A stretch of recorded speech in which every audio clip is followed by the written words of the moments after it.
Well, hello, everyone, and thanks for joining our March edition of CMMC Connect. We're glad you could all be here. My name is Monica, and I'm the events marketing manager here at Redspin, and I'll be guiding today's conversation. For those of you who may be new, CMMC Connect is really designed to be a space for the community, like a space where organizations navigating CMMC can come together, learn, ask questions, and stay up to date on what's changing. So, our goal here is really to break down what can often feel like a complex and evolving topic into something more practical and actionable. Each session is focused on sharing insights, clarifying requirements, and helping you better understand what CMMC means for your organization, whether you're just getting started or you're further along in your journey. So, thanks for being here today. Before we get started, let's briefly cover some few housekeeping items. First, CMMC Connect is an interactive session, so please feel free to turn on your camera while you're listening and take yourself off mute when you have a question so we can talk together. Next, here's how today will go. We'll start with a quick review of updates from the field, then we'll run through our pre-submitted questions, and after that, we'll open up the floor to you guys for the live Q&A. To help us stay organized and make sure we answer as many questions as we can, please post your questions in the Q&A box, not the chat. We'd like to reserve the chat for comments, feedback, and general conversation. So during the live Q&A segment, please raise your hand and come off mute to ask a question. Just remember to please keep it to one question per person so we can make sure to keep that time fair. But remember, we're always here to talk if you want to have a deeper dive, and we're happy to set up a call afterwards as well. Next, check out the resources tab near the chat and the Q&A in your Zoom navigation for some helpful links that we might reference today. And just as a reminder, this session is being recorded as a live podcast, and the episode will be published and shared as soon as we have it ready. And finally, please don't forget to take our feedback survey at the end. It only takes a minute and it really helps us to make these better. Also, if your question didn't get answered today or you have a follow-up question, you can drop it in that survey with your name and email and we'll follow up with you after. All right, we've got an excellent lineup of speakers from Redspin here today. So let's go around for some quick introductions. So I'll start. As a reminder, I'm Monica Pastor, Events Marketing Manager here at Redspin. I've been with the company now for 2 years, and I love being here each month interacting with this group and making a complicated subject a little bit more fun. And here's my bunny ears for Easter that you can't see that are hiding. And now I'll pass the baton over to you, Dr. Graham, who's actually joining us from Belgium. So welcome, Thomas. Thank you, Monica. And I just want to point out I am not Monica Pastor, and I am not the events coordinator or any of those other cool things she gets to do. I just get to sit here and keep Rob in line, which is a full time job in and of itself.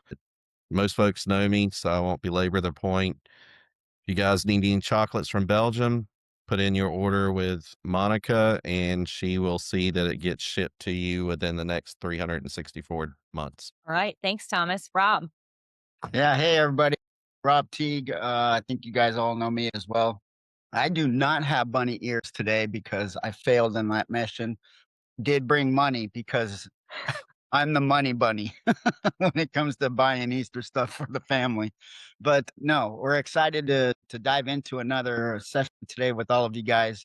And so far, we've had some pretty good questions come in. Looking forward to hearing some more. So absolutely thrilled to be here, Monica.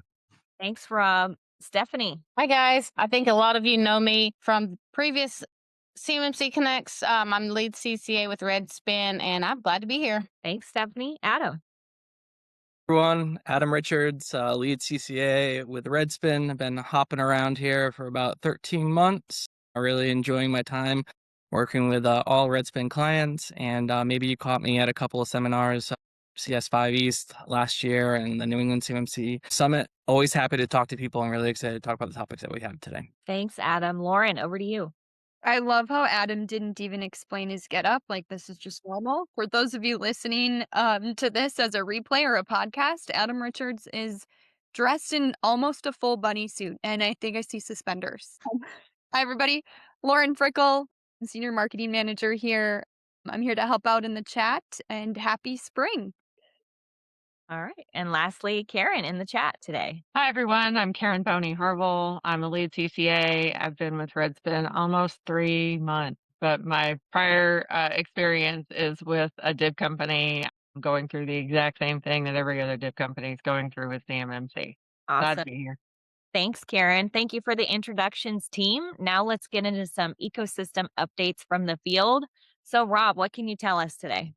Not a darn thing. Back to you, Monica. No, so there's a lot of buzz about the GAO report that came out. So what's interesting about this report is it was really taking a look at the CMMC program to ensure that the DoD has covered all bases to make sure this program is going to be effective and operate in the fashion the DoD wants it to operate. The GAO report did come out. It did meet the marks. The CMC program met every one of the marks that the DoD has intended for the program. Where they found a gap, if you will, was they feel that there is not enough of E3POs and certified assessors in the ecosystem to take care of the amount of contractors that require the CMMC assessment. Now, it's not just contractors, we're talking other federal agencies, it runs the gamut. So, really, the GA report is just basically highlighting that the cyber AB needs to focus efforts on building the ecosystem, and I will tell you that's been a priority for the cyber AB since the get-go. So while this GAO report was informational, it did not point out anything we don't already know. Observation, not all C3PAOs are the same. Every C3PAO operates and functions in their own kind of particular ways. There's really no guidance on how they function. The main thing is that the assessments are supposed to have some type of continuity across them so that no matter which C3PAO you choose, you're going to get the same assessment process. That is currently being level set right now. The Cyber AB has stood up what they call the Accreditation Council. Right now, all of the C3PAOs are authorized to do these assessments. The end state is to be accredited to do these assessments. And right now, that is Cyber AB has been working on that over the last year, and that is about to kick off starting this year. So you'll see a lot of the C3PAOs getting sidetracked with this accreditation. This is where that panel of team members will come in and sit with the C3PAO during live assessments, and they are going to be scored and graded to make sure they're doing things within the guidelines. So more to follow on that, but that's kicking off sometime this summer, where I think right now 2 of the 84-ish, 85-ish C3PAOs are already signed up for that. Implementation versus assessment costs, and I'm going to kind of look at Lauren to assist me here. The implementation and assessment, and it can vary depending on where you are currently in your CMMC journey. If you are starting at 0, which means you are really trying to stand up your network, create that documentation, your implementation pricing and costs are going to be rather expensive because you've got to get the network in place, you got to get the security protection assets in place, you got to do all the documentation that is required. If you don't know how to do all of that stuff, there are companies that can assist you, registered practitioner organizations, certified third-party assessing organizations. They can come in and assist. That costs money. All of that gets added up in the implementation cost. That includes resources. So remember, anytime you bring a device into your network, you need at least 1 or 2 individuals that can manage that particular device. So that all gets wrapped up into the implementation cost. Your assessment costs should be driven towards what you are paying for your assessment. Now, the cost can range anywhere from, I think we've seen the lowest at around 30K all the way up.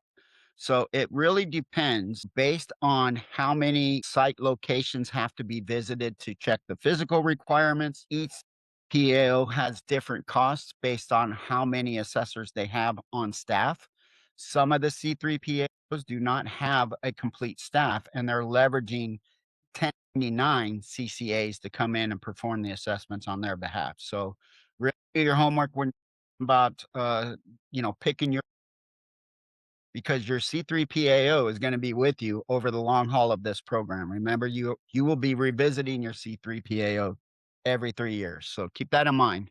And I think there's a question later, if I'm not mistaken, Lauren, about the C3 Did I miss anything on the costs? No, I think the biggest bullet here, implementation versus assessment cost, and this part of CMMC Connect is really where we want to catch you up to speed on everything that was covered between now and the last time we met for CMMC Connect. And I think in that time frame for this session, there was that DoD SMB roundtable webinar that many of you might have been on, or some of you in the audience, raise your hand if you were on, that I think caused more questions about cost than gave answers. And I think the biggest thing here is that implementation and assessment costs are different. They should be assumed to be separate prices. And I kind of want to put Thomas Graham on the spot here. I think you have some tips to kind of include assessment costs into contracts, or how you can kind of Well, um it's similar to, when DFARS 7012 first come out back in 2016, and then the enforcement, of course, was December 31st of 2017. Whenever it was first enacted, the department fully expected bid rates to go up, and some folks did, some folks didn't. Some folks were scared that it would make them a little bit less competitive, compared to other bids if other folks weren't, including those. But at the end of the day, that's the recourse for assessment costs.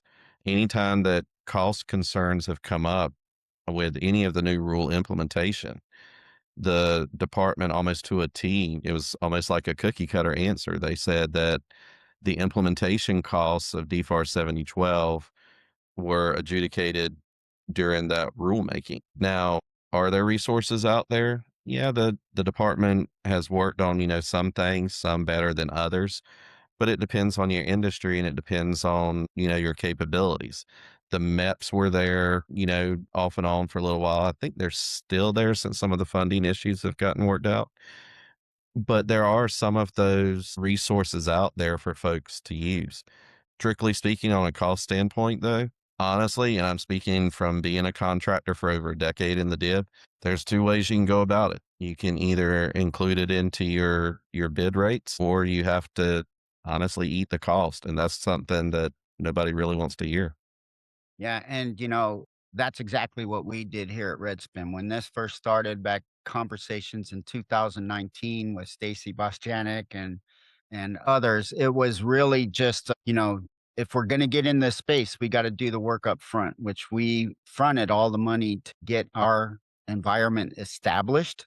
And then, we just kind of ate that. And then at some point over the time period, that would come back to us, right? So it's definitely a business decision, but those costs, they're two different types of costs. So just keep that in mind. And your assessment costs are going to vary depending on the CPAO you choose. Okay. All right. So we got to pick this up so we can get to the questions. So as many of you heard, Stacy Bosjanek is retiring from the DoD. She was one of the primary founders, along with Kate Arrington. And it was really Stacy Bosjanek that was in the trenches in the PMO office with the Department of War that really got this program up to where it is today. She is a champion in the space. I doubt she will fade away and disappear on us. She'll probably still pop up at conferences and stay in touch with this entire program, since she was a big founder of the program itself. So we wish her the best of luck in her retirement, and good luck, because I thought I was retiring too, and I'm still working. So let me know how that goes for you, Stacy. And the last thing for you, ISACA is taking over the Keiko role. Keiko is the official trainers for the Cyber AB. They lead and oversee the CCP, the CCAs, the instructors, all of those certifications, exams, etc. That is now shifting to ISACA. And so now, in order to get your CCP credentials and all that, you will be going through the ISACA web pages.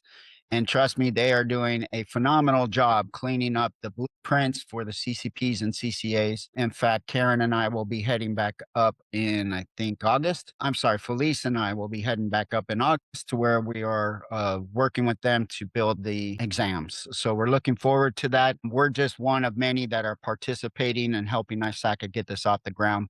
But I will tell you, already we're seeing big difference since they've come on board and taken over that program. So not that the Keiko was doing bad, they were just under resourced, and ISACA is bringing the resources that the AB didn't have at the time. There you guys go. You're all caught up on the latest buzzing that's going on across the DOW and the ecosystem. Let's get into some questions. Thank you so much, Rob, and encouraging to hear that we're on an upward trajectory there. All right, so we had so many great questions submitted. Let's get started answering them. So let's start with the big picture question we're hearing a lot right now around the shift to Rev 3 and what it really means in practice. So, Thomas, tell us, how does the shift from Rev 2 to Rev 3 impact the way organizations operationalize controls versus simply documenting compliance? So I'm not going to take the bait, Monica. I'm not going to say because the shift is from Rev 2 to Rev 3. That's the difference. I know you want me to say that, and I'm just not going to do it. So, I mean, the biggest thing is this has never been about simply documenting compliance. That was one of the fallacies whenever CMMC 2.0 come out, several years ago, was that, oh, the documentation's gone away. There's no, all the policy and procedure and plan controls aren't in there anymore. It's not the case. It's actually, as we've talked about on this webinar before, it's down in Appendix E of 800-171 Rev 2. Now, the difference between those two, specifically for the organizations that work with Department of Defense doing business as the Department of War, in Rev 3, you're actually going to have some prescription. They've published what those organizationally defined parameters are. They've been out for, I think it's about a year now. Organizations that have already went through their assessment and are now in that maintenance phase, or probably not going to get their assessment until sometime in early 2027, I would be looking at those Rev 3 ODPs and I'd be putting them in place. Outside of that, well, Rev 3 adds in some more items. You have stuff in there for supply chain that wasn't specifically called out in Rev 2. So there are going to be additional changes that you need to make to your documentation, additional training, as well as that additional evidence. That's part of the goal of the program. It's not supposed to stay static over time. By the time we all get used to Rev 3, I'm sure Rev 4 of 800-171 is going to be out. But keep an eye on the ODP announcement. That's going to be the biggest thing a lot of organizations are going to have to deal with, especially if they work with multiple federal agencies. All right. Thank you, sir. Next question. We currently hold a CMMC Level 2 cert and are evaluating adding a FedRAMP moderate equivalent SaaS solution to our assessment boundary. Would this require a full reassessment, recertification, or Delta assessment, or could it be addressed through SSP updates and an internal risk review? What documentation updates would be required? Adam, enlighten us. So, first of all, I'm going to call the bunny out in the room. I have to thank my 3-year-old daughter to let me borrow this hat today. She took a long conversation to say, Daddy needs to dress up for work. And she didn't get it, but she's gracious. To speak to this question, multiple questions, the answer is almost yes to everything. So if you're evaluating something that's either FedRAMP authorized or FedRAMP equivalent, a solution that you're going to add to your boundary, yes, you are going to need a reassessment, complete reassessment. There is no such thing as a Delta assessment outside of a phase 4 where you're working on your POAM items. So adding anything to your boundary is going to make you rewrite your SSP, all your documentation. You're going to address any external connections that you might have with that solution. You're going to have to address any authorized users that come with it. You're going to have to address any changes that you make to potentially your firewalls or your network architecture and how you connect to it. If, to name a few controls, if you're going to adding it in and integrating it with like a single sign-on solution, who are the authorized users who can access the solution? So yeah, your boundary changes and affects many controls within the certification, and your documentation has to reflect that. Unfortunately, as we stand right now, there is no Delta recertification or whatnot, and I happen to just complete a recertification of a scope that I had done a certification assessment on a few months ago. benefit being, if you stick with the same C3PAO, at least you have assessors who are comfortable with and have some sort of knowledge to your environment, and it could probably streamline the assessment a little bit further. But it is something that you have to consider. And then let's talk about the designation between FedRAMP authorized and FedRAMP equivalency. If you're going with a FedRAMP equivalent, you're going to have to make sure that you get the body of evidence, the SAP, the SSP from the company that you're choosing to go with as your solution, so that those controls can be assessed by your assessment team while they're going through the recertification. And I invite anyone else on the panel to add anything in if you have any input. Yeah. So the last part of this, what documentation updates would be required? This is where it's very important on how you develop and structure your documentation. We here at Redspin have, our system security plan, just like you guys do, and it addresses all the objectives. Reporting documentation is where we house all the devices, solutions, and services that we leverage. We don't put that in the SSP. We keep it very general, and then we send them to the other supporting documents in case they need those details. But the more you can keep it to where you can, update the most minimum amount of documents possible, that's really where you should be driving for your documentation, just process in general. So keep that in mind. If you have stated in the SSP and your supporting documentation, and you have addressed external connections, you're going to have to update it in the SSP and any other supporting docs where it covers external connections and SaaS solutions. So again, if you can keep your SSP generalized and point to those other documents, that will minimize how many you need to update. So hopefully that helps. Awesome. Thanks, Adam and Rob. Right. We're also seeing questions from smaller organizations about inheriting controls. So let's dig into how that holds up under assessment.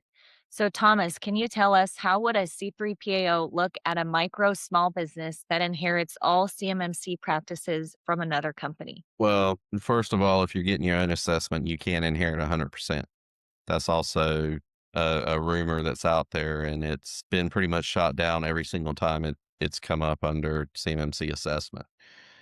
For whether you're a micro small business, whether you're a large multinational, C3PO looks at it the same. It's based on the scope that you agree to with your lead assessor. And then they're looking on the confidentiality requirements of CUI based on those 320 objectives. Now, I will say if you are a micro small business, there are ways that if you're inheriting directly from another organization, or you're getting that flow down directly from another organization, there's potential allowances in the scoping guide to where, the larger organization or whoever flows it down to you can provide, some mitigations for some of those concerns. It's a much larger concern that's off of, that's for conversation that we would probably need to take off a line, but there's several different ways you can do it. But the short answer is you can inherit 100%, and you're looked at the same way, whether you're 5 people or less, or you're 5,000 or more. Doesn't matter. All right. Thank you, Thomas. Next question. Rob, can you tell us about maintaining compliance after certification? I know you've done a whole webinar series on this, so let's understand. And that all, Monica, starts with heavy drinking, right? No, many people think that when you get your certificate, that's the finish line. But the reality is that's your start line for the race. That's what's putting you in the race, is the certificate. Now you have to maintain compliance over the 3-year period. So in a sense, and I think it was Lauren that brought this up to me in a conversation the other day, really your certificate is the easy part. It's the recertification where it's going to be now challenging for you, because ironically, maturity was stripped out of CMMC when it went from 1.0 to where we are now. But when you recertify, guess what's back in? Maturity. So you have annual requirements you have to maintain: a tabletop exercise conducted annually, risk assessments conducted annually, self assessments, policy and documentation reviews. All these things have to happen on a continuous basis and be updated annually. If you cannot demonstrate that you've been doing that in every year in between your research, you're in jeopardy of not passing a recertification. So keep that in mind. It is a very heavy lift to maintain compliance. However, if you break that up over the 4 quarters of the year, it's a lot more digestible. So, set a quarter for yourself. In the first quarter, we're conduct a risk assessment and security assessment of our environment, create that report and archive it. Here it is. Update the documents, update the policies. Same with your top exercise. Make sure you're gaining those lessons learned and feeding that back into your incident response plan. All of that has to be maintained over the year. And yes, we're going to ask and look for those to make sure that's taking place. So compliance is the big challenge for you. Also, if you don't have the resources to maintain the CMMC program, there are a lot of organizations starting to stand up with what we've seen, very similar to like a compliance package. You can sign up for those, and then that organization will schedule all of these annual reviews for you and then actually lead those with you so that you don't have to worry about it. It's all scheduled in the calendar. You just show up to the meeting, they lead you through it, and you get the report when it's done. So they really become an extension of your team to assist with resources if you are struggling to meet that compliance requirement. And Rob, just to give folks an idea of what needs to be maintained and kind of when or the frequency, I just shared a website or a web page with a table. Thanks, Rob and Lauren. All right, next, let's take a step back for a moment and talk about CUI itself. So, specifically, how categories come into play. So, Stephanie, can you walk us through the different categories of CUI? So basically, the categories of CUI, the big ones are, CUI basic and then CUI specified. NARA is the official guidance where you want to look at if you have specified, do you have export control? Do you have, anything else that's maybe even contract specific categorizations or rules or parameters, whatever you want to call it on that. So as you guys know, CUI basic is just the common category, and you don't have to, necessarily address anything outside of, what NARA says on that. CUI specified can be a number of things. Ask if anyone else on our team has anything else to add with that. No, that was a pretty good definition. The biggest thing when you're looking at the categories of CUI right now is that the only ones that are applicable for CMMC are those CUI categories that are specifically under the defense heading. Once you get in there, it's not subcategories, but it's CUI specified to where that CUI information could have limited dissemination. And that's the more important part from a management standpoint. So you're working with a department, you've got a DFAR 7012 clause, you're going to have, they expect you to have CUI, but understanding those disseminations and who you can and can't provide it to, that usually is a larger lift for most organizations. That's why they don't give me access into the enclave. We do have a link. But yeah, Sorry. I was just going to say we do have a link to the NARA in our resources so people can click on that as well and reference. Right. Moving on to the next question. Thank you, Stephanie and Thomas. If our current C3 PAO Level 2 certification expires in 2028, what do we do if Rev 3 comes into play before our certification expires? Rob, what do you have for us? Again, drinking heavily, a lot of crying, Easter money. No, the main thing is we still really don't know what this is going to look like. But, common sense tells me, and from what I've heard in buzzing, nothing's been official. So this is just Rob's opinion. But if you're already level 2 certified, and that is going to expire in 2028, if Rev comes out in 2020, when you recertify, you will pick up the revision 3 certification. Okay. You really got to watch the rule as it's coming out. From what we hear, the DoD has really been working on the Rev 3 update, and that's got to go back through rulemaking. So you're going to hear all the buzzing of it going back through. You're going to hear all the noise across the ecosystem that we're getting ready to move to Rev 3. More than likely, the DoD is going to catch you on the research, update you to that new revision. The last thing they want to do is have everybody that's already certified under level 2 turn around and have to do an impromptu recertification to level 3. That's going to flood the ecosystem, which is already flooded. So they're going to use common sense here, and they're going to catch you on your research Rev 3. Many of the C3 PAOs will tell you when you're done with your assessment and you've received your certificate, to start planning for this change, because it will be coming. And the more you're prepared for it, the better off you'll be set for success when you recertify. So, thank you, Rob. Mhm. All right, we've mentioned before that not all C3 PAOs are the same. This question gets right to the heart of that. We're passionate here at Redspin about what makes us different and trusted as a C3 PAO.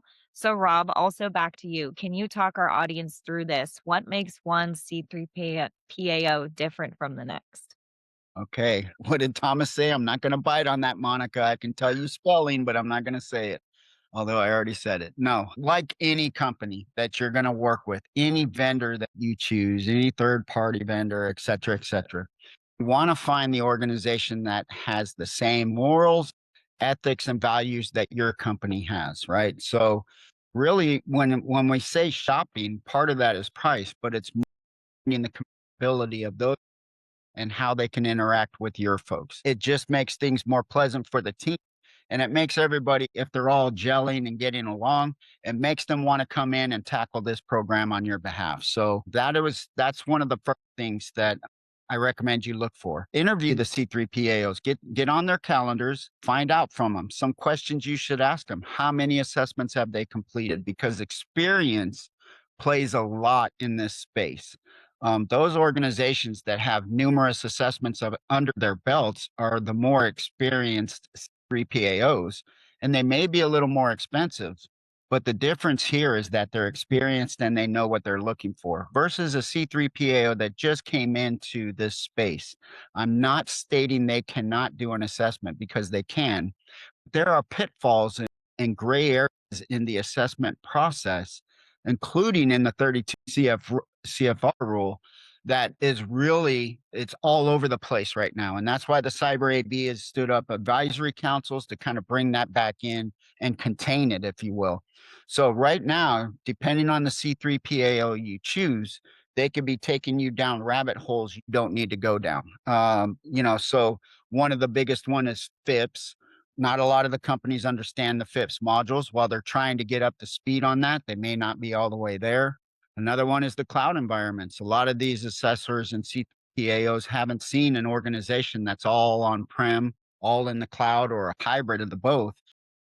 If you're all in cloud, you really need to understand what that cloud environment is. How does it function? What is the inheritance that comes down to the organization, which is you? And then are you tracking all that stuff? So you can easily be taking down rabbit holes that could be misinterpreted and marked as not met when they actually are met. So again, the accreditation that the Cyber AB has stood up is really what's going to level set a lot of that stuff. And it's taken them a while to get that up and running, but here we are. I mean, this program is really only a year old. It started in January 25. So the fact that we came out the gates with little hiccups, I mean, we're still going to have those, but I was expecting a lot more major hurdles than what we've run into so far. Now, the biggest step for this program is to get all the C3 PAOs, and more importantly, all of those assessors on the same sheet of music. Here at Redspin, teams meet every Wednesday in what we call the CMMC Power Hour. We go through questions that we run into during the assessments, and the entire team collaborates and discusses different situations and scenarios we run into. That all the assessors know what to expect when they run into that situation and then how to tackle it. It keeps us all on the same sheet of music so that no matter which team you get from Redspin, you'll be getting the same assessment. So that is very, very, very important. Same with your ESPs. You definitely want an ESP that's going to collaborate with you. They're easy to get along with, cost effective. All of these play a role. So the best place to do your shopping for these organizations is the Cyber AB website, and go to the marketplace. All of the C3 PAOs listed in the marketplace are the authorized C3 PAOs. Don't let anybody that is not authorized take you and sign you into a contract with the false pretense that they're going to get their authorization before your assessment kicks off. We've seen this happen as well. And that authorization didn't come in, and that contract ended up being voided. Just do your homework, double check things, make sure you can get along with those folks. We here at Redspin are serious about what we do, but we love to have fun, as you can see. So that also plays a role because that helps keep the stress levels down from this assessment. And trust me, it's stressful. We've been through it twice. We're about to go through our accreditation, which is going to be this on steroids. So we know the stress is there, and our teams come in with the bunny ears and all kinds of humor to help as much as we can to keep that stress down because a lot is riding on this. So make sure you picked the right C3PAO. And Lauren, you and I have had this conversation a lot. I would love to hear any inputs you got on this as well. I think you nailed it, Rob. Okay. Wow. Do you hear that, Thomas? Oh, I'm just here to look pretty and try and keep you in line. But I was just sitting here going blah blah blah blah blah. But yeah. Nailed it though. That's one of our favorite topics of what makes us one C3PAO better than the next. I think you Matt, got it. for those of you in the audience who have already completed a level 2 assessment, we want to hear from you. Why did you choose that C3PAO and what was important to you? We just launched a poll, so we'd love to hear from you. And believe me, this is a common question. We get this a lot. How should you pick C3PAOs? And this is mostly when we're out speaking at conferences and different events. So it is definitely a question that is on everybody's mind. So it's a great question. Thank you for whoever submitted it. But just do your homework, find that organization that you feel you can get along with. They're adaptable to your schedule and vice versa. It's just somebody you can see yourself working with over the long haul. Because remember, the C3PAO you choose more than likely is going to be PAO through the life cycle of this program. All right. Thank you, Rob. Next question. Are people who don't have CUI clearance but are American citizens allowed to view CUI material as long as they are not in possession of it, i.e., looking over someone's shoulder on their PC? Adam, what are your thoughts? There's some things to unpack here. If you've ever heard a previous CMMC Connect or Dr. Thomas Graham speak, words matter, and the word that jumps out on this question is clearance. Clearance would normally be applicable to any sort of information that's secret or above. There is no clearance requirement for CUI. In fact, the organization who has the contract with DoD authorizes individuals to see CUI or who can work with it. And that's 311 right there, access control. Authorized individuals are identified. So if someone is authorized by the OSC standard to shoulder surf, I suppose that would be okay, or possess it. It's all laid out in how you handle your CUI and how it flows. But I would say there's a concern here that there should be some sort of training, security awareness training around shoulder surfing and insider threat for those non-authorized individuals, maybe a clean desk policy too. But furthermore, to talk about something else Dr. Graham mentioned, there are some things that you need to consider tied to the contracts within the company. So if your CUI has limited dissemination statements like no foreign or FedCon, and these are all in the NARA archives as well, you could look at them. Those are further defined who can actually have, who's authorized to actually see that. So no foreign would be no foreign governments, no foreign nationals, or no foreign international organizations. So those have to be U.S. citizens. But again, this is an organizational defined parameter for who you're authorizing to see your CUI. I hope that makes sense. And if anyone on the panel wants to jump in to clarify it further, if I went down the rabbit hole, just let me know. Sure. I mean, at the current Rev 2, Adam, unfortunately, we don't deal with ODPs. So I think you're alluding to some of the information in Rev 3. But this, understand, folks, and this kind of to the question, Aaron asked over in the chat and then the Q&A.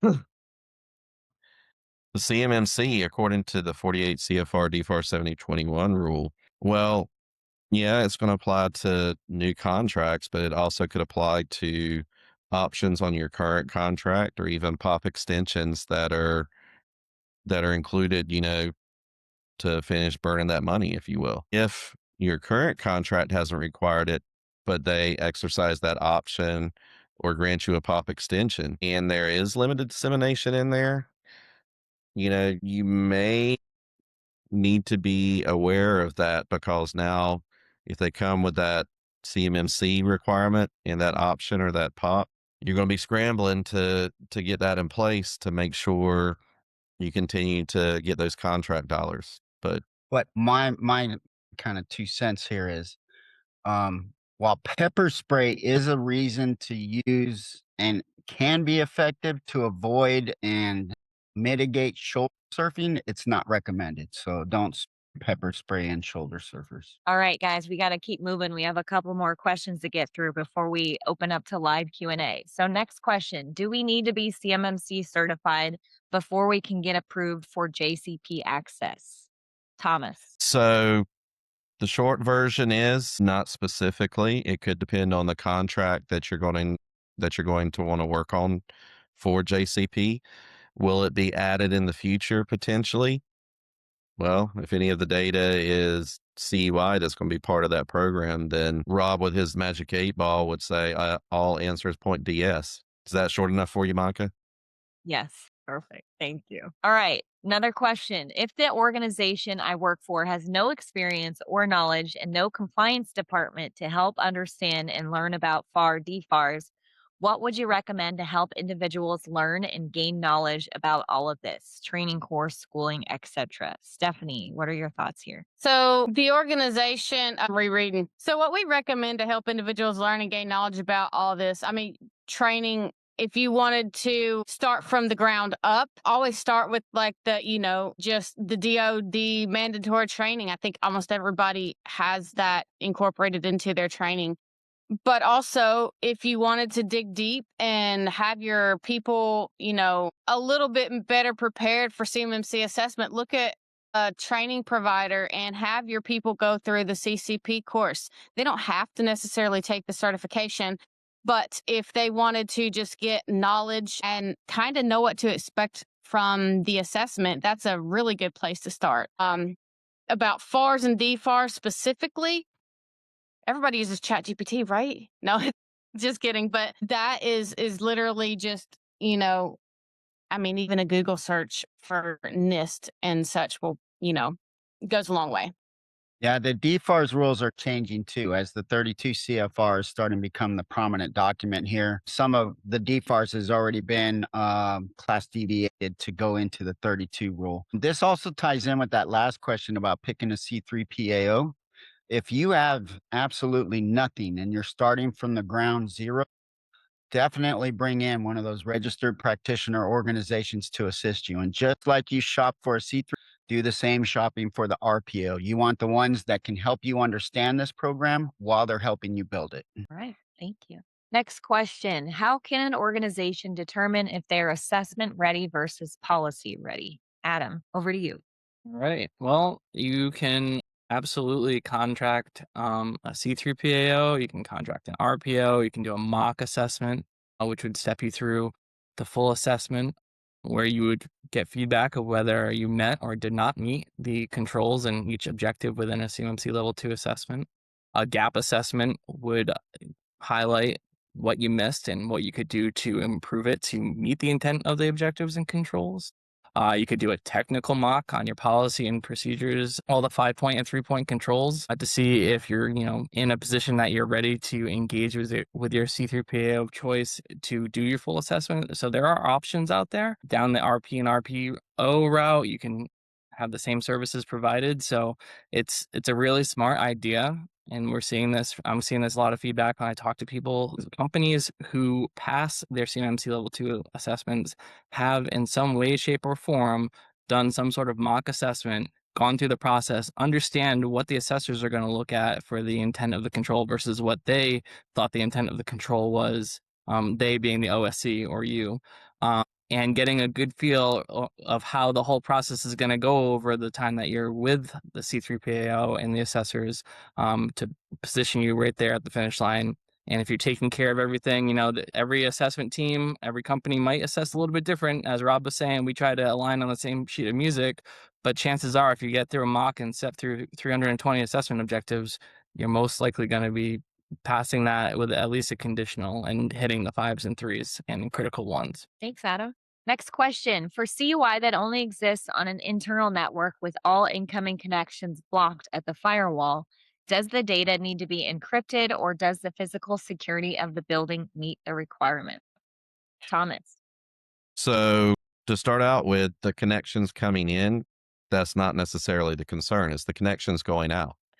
So once those connections leave the boundary, that scope of the assessment, you got two options. It either has to be FIPS 140 validated encryption at minimum, or if it's physical CUI or it's, let's just say a USB thumb drive or something, you could potentially use alternative physical. Within your scoped environment, there's no hard and fast that all of that information does have to be encrypted at all times. And in fact, if you have a operationally necessary reason for it not to be, that's something you can speak to your assessor about. I am hoping that there's going to be additional guidance on this coming, sometime in the future. But the onus here isn't those connections that are coming in, it's those connections that are going outside of your boundary. So hopefully that answers your question. If not, please feel free to reach out to me on LinkedIn or, shoot me an email. Thanks. I also heard a rumor. I also heard a rumor that Rev 3 may affect that control. All right. So we also get a lot of questions around third parties. So let's clarify the roles and differences between those providers. So Adam, are ESPs, MSSPs, and MSPs truly interchangeable? What is their role, communication lanes, and responsibilities? All right, loaded question. SP, MSSP, MSP. The official definition of MSP was taken out, but an ESP is any third-party organization that's providing some services to an OSC. All right, and then you have your MSP, which is a managed service provider, which typically would provide some sort of service maybe for infrastructure or networking or IT help desk, something like that. And then your MSSPs are providing security services. So think threat hunting, maybe using your SIM, controlling your firewalls and whatnot. Now, the question that you need to consider when you're scoping is, does my ESP, whether it's an MSP or MSSP, store, process, or transmit CUI? If they do, they are considered a CUI asset and they're in scope for your assessment, right? They're going to be on your network diagram, they're going to be an external connection, they're going to be in your scope. If they don't store, process, or transmit CUI, but they touch it, they're considered a security protection asset, or they have security protection data and they're in scope for your assessment. They are still an external connection. So their role in your assessment is to help you as the OSC, provide the details on how you're protecting the CUI data and whatever the agreement is between you as the OSC and the ESP. And that's usually through a shared responsibility model, matrix, or a customer responsibility model, where it highlights what you as the OSC is supposed to do, what the ESP is supposed to do, and where you guys meet in the middle and have a shared responsibility. So MSPs, MSSPs are not required to have a CMMC Level 2 certification. They can. And it's probably a good idea if you're shopping around to find one that does have a Level 2 certification, because then that shows your assessors with confidence that they've your decision to go with a company that has gone through exactly what you're going through, and there's a high confidence level there for protecting the data that they're going to store. If they don't, they're part of the assessment, so the communication lanes could be, the questions in the assessment could be directed not only to the members of the OSC, but to the members of the ESP. How do you authorize users to, your admins for the firewall? And it's not only the person who's in the OSC chair who might have access to the firewall, but the person at the ESP who makes the changes to the firewall, as an example. So those responsibilities are laid out in usually a service level agreement between the OSC and the ESP. Your C3PAO and your assessment team is going to sit there and they're going to ask the questions to see if the intent of the control is met. And you need to be able to have confidence in your decision with who you go through for an ESP, MSP, MSSP, whatever acronym you want to use, and whatever service they're providing, to know that that person sitting at that table or on that call is going to answer the question so that you can get your certification. I hope that answers any questions. And if anyone wants to add something, please do. Well, I just want to give you guys the bigger picture. So whoever submitted this question, thank you very much. This is becoming a hot topic over the last year, with the first year of the CMMC program and assessments under the belt for the DOW. There's over this past year, we've seen a lot of ESPs come into the market space to assist a lot of these DIB contractors with managing their security protection assets and other different services. The main thing to understand is that the ESPs are an extension of that organization's team. So when we sit in and we're asking an OSC questions about how they are reviewing log, right? If they have hired an ESP to do those logs, the OSC can answer the question on, for the assessor. 9 times out of 10, the OSC is going to point us to the ESP doing that particular service and have them explain it to us so that there's no confusion. The ESPs need to be ready to address any question that comes their way. But more importantly, your role is to assist the organizations that are your clients with their phase 2 CMMC assessments. You are the subject matter experts for them when it comes to the protection that you're providing for them. So really, the assessors are not in there to test your capability to see if you're smart enough to do that. Just want to make sure everything is in place as it's expected to be in place and that that is being communicated to the OSC. All right. Thank you both. Our last pre submitted question here today is a little bit long and we are running short on time. So we're going to try to get through this quickly. If a SaaS vendor cannot obtain a FedRAMP sponsor, but can provide evidence that they are actively working toward FedRAMP authorization, for example, relevant sections of their SSP, CRM, Azure Gov documentation, current cert status, and similar artifacts, what documentation would an auditor, assessor, rather require in order to accept the use of this SaaS platform for handling CUI? And follow up, the vendor has already supplied a logical and well structured breakdown, but I'm looking to understand this from an assessor's perspective. Stephanie, what are your thoughts? Okay, so this one is one that is either FedRAMP, moderate, validated, approved, or it's either equivalency.